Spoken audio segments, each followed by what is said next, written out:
Located 30 miles east of Buffalo in the beautiful Niagara County is Lockport, New York. Incorporated in 1865, this city is home to just over 20,000 people. Lockport's name derives from a set of Erie Canal locks that are located here.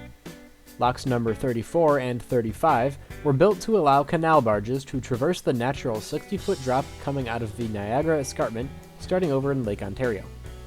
We will get to see these locks in action later in the video.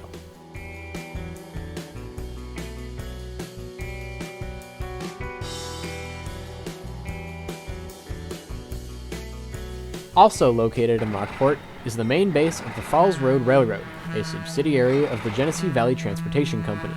This former New York Central line was built to connect Rochester to Niagara Falls. The line eventually fell into the hands of Conrail, who demoted it from a main line to a branch line, and subsequently abandoned the line in 1994. Genesee Valley Transportation and the Falls Road Railroad began operating 41 miles of this stretch of track in 1996 between Lockport, New York and Brockport, New York. As you can tell, many of the towns along this railroad's right-of-way end in port, and all sprouted from the nearby Erie Canal.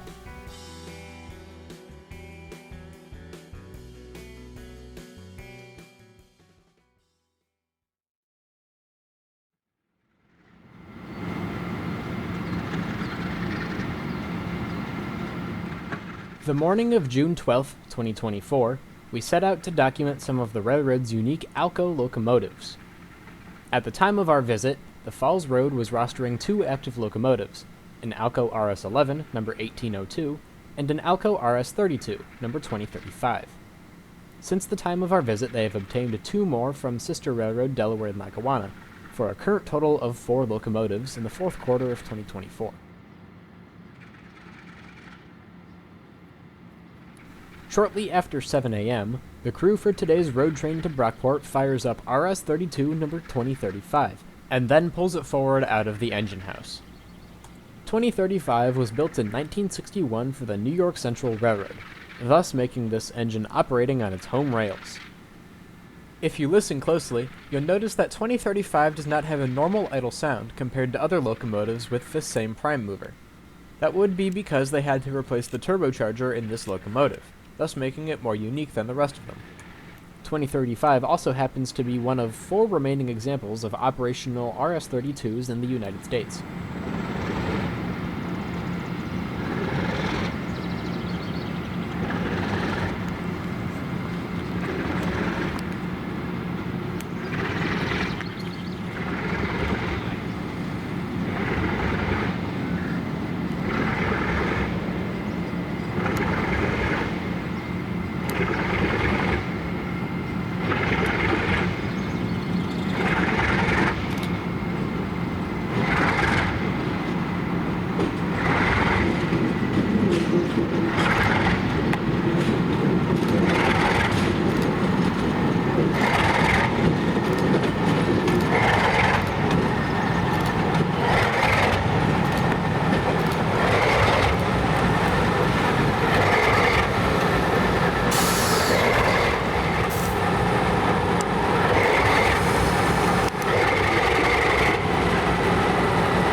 RS11 1802 was unfortunately out of service during the time of our visit, after recently striking a truck in Fancher, New York the previous week.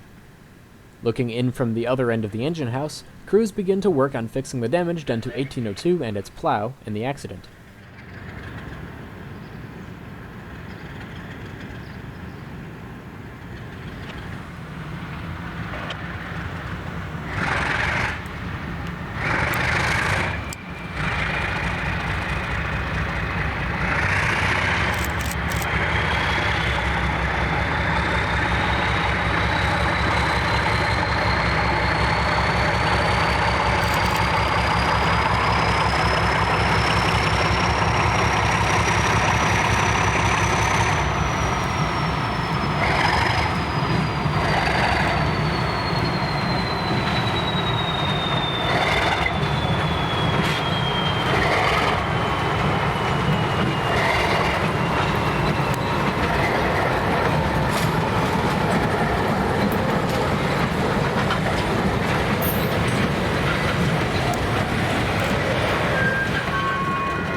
After building its train in the yard, 2035 takes off towards Brockport just before 10 a.m.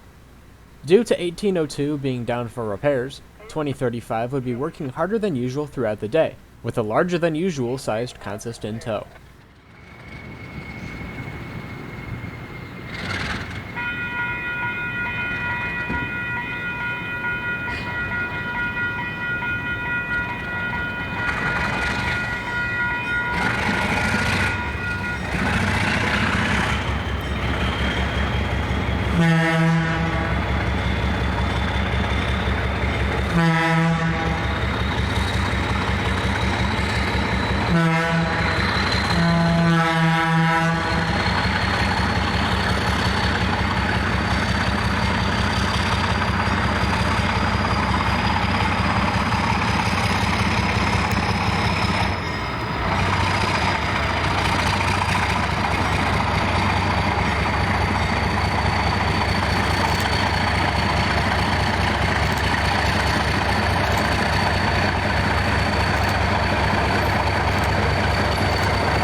As the train approaches Middleport, New York, maintenance crews would be out and about today, working on some of the crossings in town. In just under a mile, there are 5 crossings that split the town in half. Usually, they would blast right through town, but the conductor would have to get out and flag a few of these crossings as they were temporarily down for servicing.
Once getting out of Middleport, our crew wastes no time putting 2035 to work and getting LB-1 back up to track speed.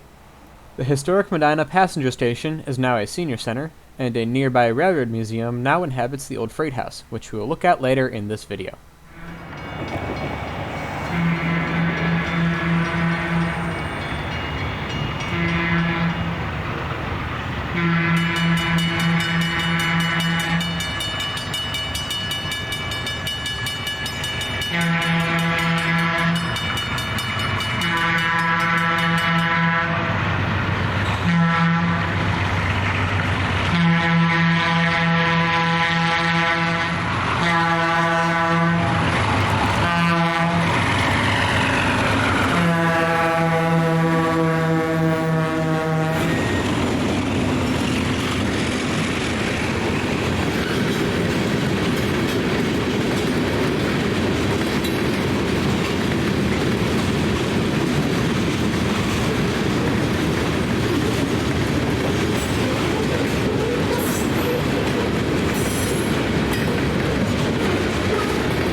The first customer that our train would work on this day would be Helena Agriculture Enterprises. Helena has every input that is used in production agriculture and specialty markets. Included in this is fertilizer, seed, herbicides, and many other products that enhance plant production. We would watch 2035 spot the first 7 loaded tank cars in its consist on the company's spur, and then back up to its train to continue eastward.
At the siding here in Knowlesville, our train will stop in order to assemble its outbound cars for the end of the line at Brockport.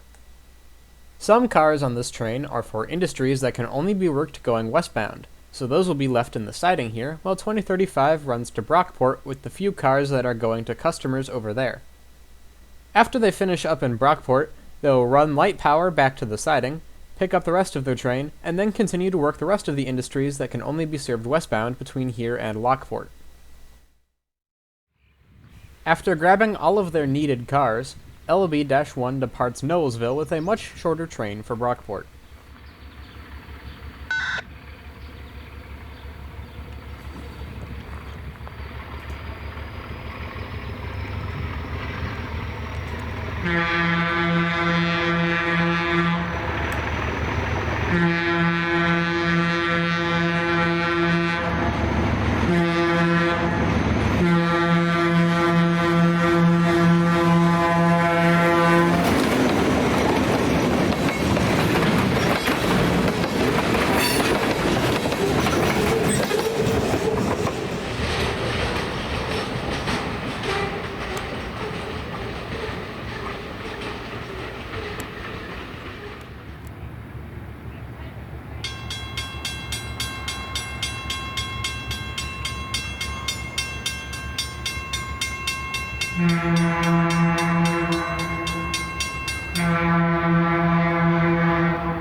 In Fancher, New York, we can see the old station here, which has now been converted into an antique store. This railroad crossing was where RS-11 number 1802 had hit the truck the week prior. The crossing gate on the north side of the tracks was taken out in the accident, and was replaced with this temporary standalone crossbuck. The gate on the south side of the tracks was deactivated, so the train must slow down to let the conductor off to get out and flag the crossing in order to safely pass by.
At one time, this line extended all the way to Rochester, New York, and met up with the New York Central's famed water level route.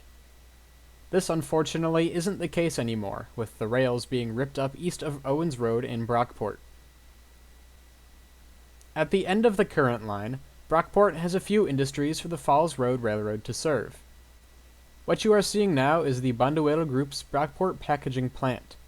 They take refrigerated boxcars, such as the single 72-foot Cryotrans boxcar on the train, and unload them into cold storage units and trucks for transportation. The two reefers on the rear end of the spur are all empty and ready to be taken out on the rails, while the two that are coupled up to 2035 are the loads, waiting to be pushed into place and unloaded. Some switching must be done in order to get these all into their proper place. 2035 would pull the empties out and then back them onto a siding, and then shove the loads into the unloading track. They wouldn't take the empties with them back to Lockport on this day, but the following day's crew would.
The second industry that LB1 will serve in Brockport today would be Lineage Cold Storage.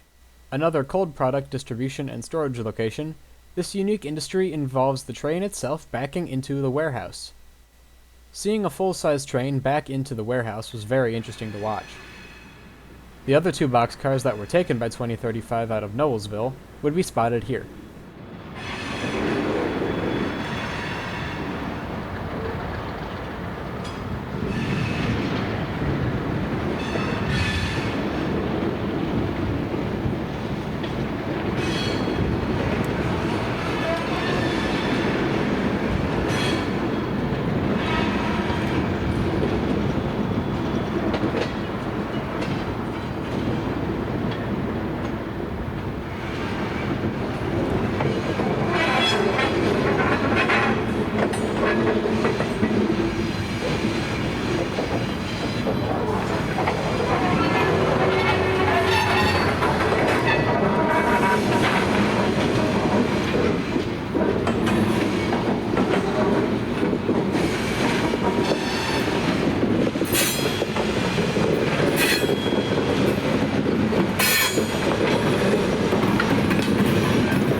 After the crew wrapped up their work in Brockport, it would be time to head back to get the rest of the train in Noblesville. We set up our cameras at Main Street in Brockport to see 2035 roll over a painted girder bridge on its way out of town.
Back in Noblesville, 2035 will reverse onto the rest of its train and then switch out Growmark FS, another agricultural business most commonly associated with seed distribution.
Returning to Medina, New York, we get a better look at the Medina Railroad Museum.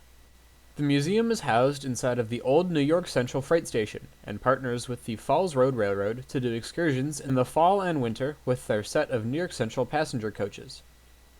Sitting across from the museum itself is their two New York Central EMD E8 units, which unfortunately are unable to operate as of the making of this video.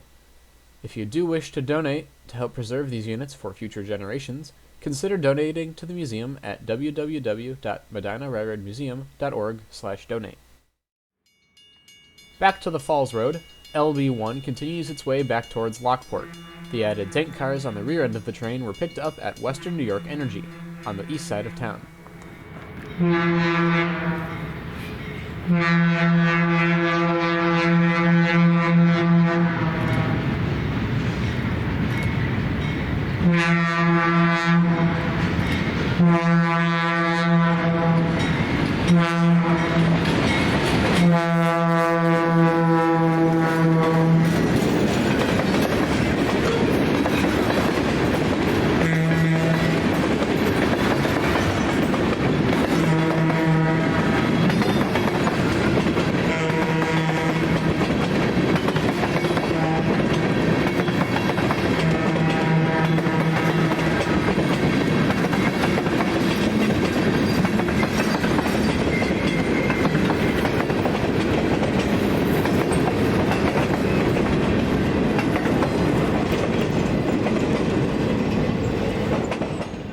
Still in Medina, just west of the museum, is a small tank car transload facility located off of North Avenue.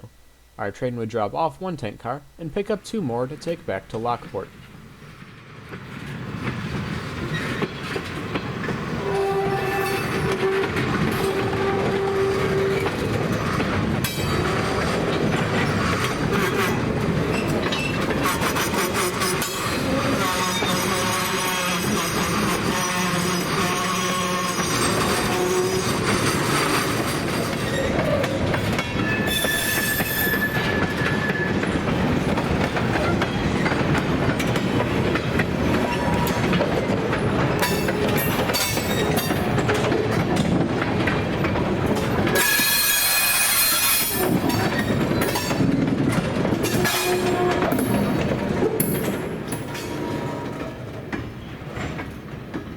It's unusually quiet.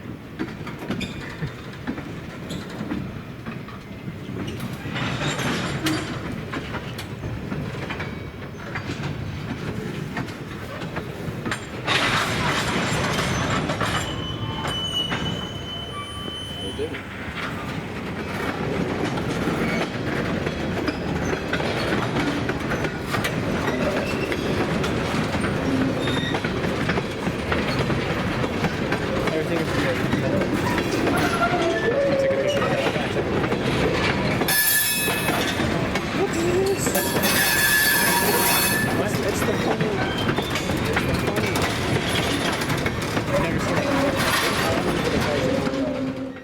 Departing Medina, we set up our cameras at the westernmost side of town as they throttle up to track speed and cross Salt Works Road.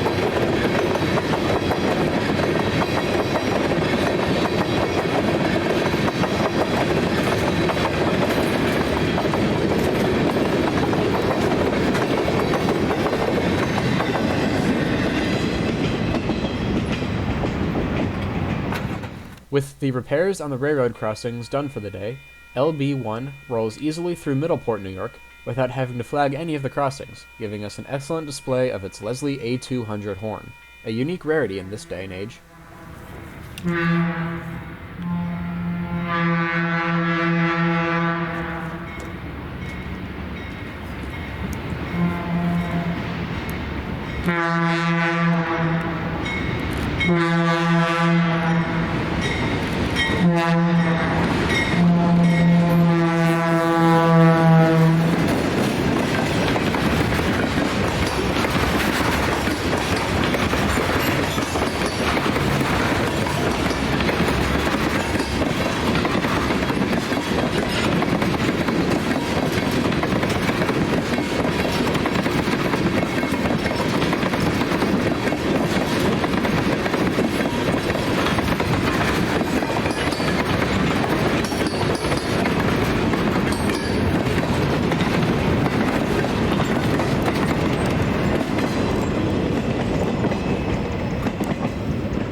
On the very western side of Middleport, they had to make another pickup and set off for W.H. Reinhardt, yet another agricultural distributor.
After they reattached to their train, we headed to the Gasport Marina, where I put the drone up in order to show you guys just how close this railroad and the Erie Canal can be at times.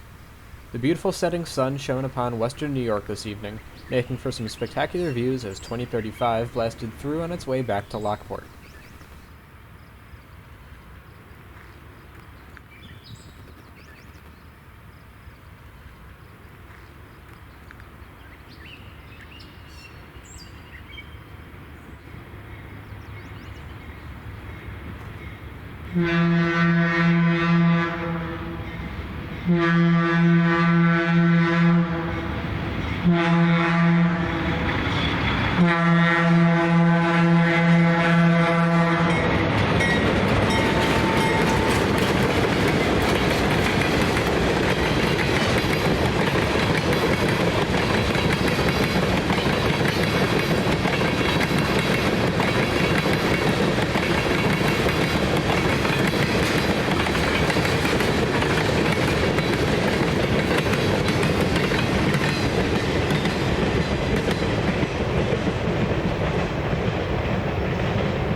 The Pine Street Bridge in Lockport gives us a great vantage point of two things here in the city, the first of which being the Falls Road Railroad Bridge in the distance, and the set of Erie Canal locks that I had mentioned at the beginning of the video.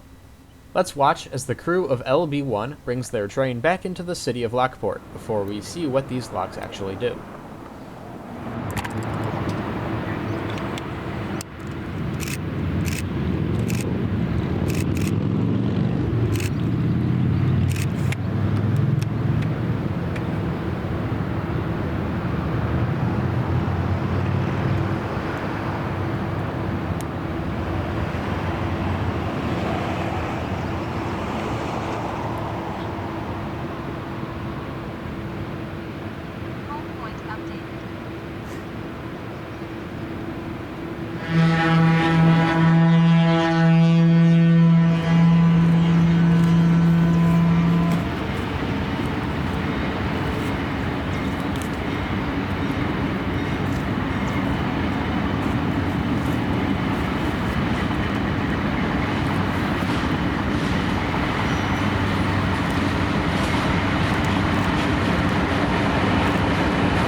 And that would be our final shot of the day for train LB1.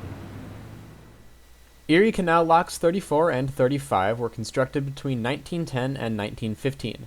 These locks were part of a Flight of Five system that was originally built to help boats navigate the steep Niagara Escarpment, starting over in Lake Ontario. Essentially acting like an elevator for boats, using the natural flow of water to change levels as needed, when a boat needs to go uphill, the lock is lifted with water from the higher level, and when going downhill, the water is drained to match the lower level. Even though it is significantly less trafficked than it was back in its heyday, this portion of the Erie Canal still sees regular usage by tourist and fishing boats.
Conveniently located next to the locks is a hamburger restaurant called Stooges, where we would decide to sit down and get some dinner.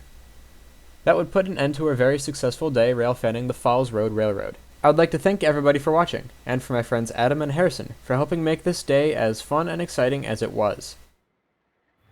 Please be sure to like, comment, and subscribe if you enjoy this kind of content. This is Anthony with Northern Ohio Rail Fanning Productions, signing off.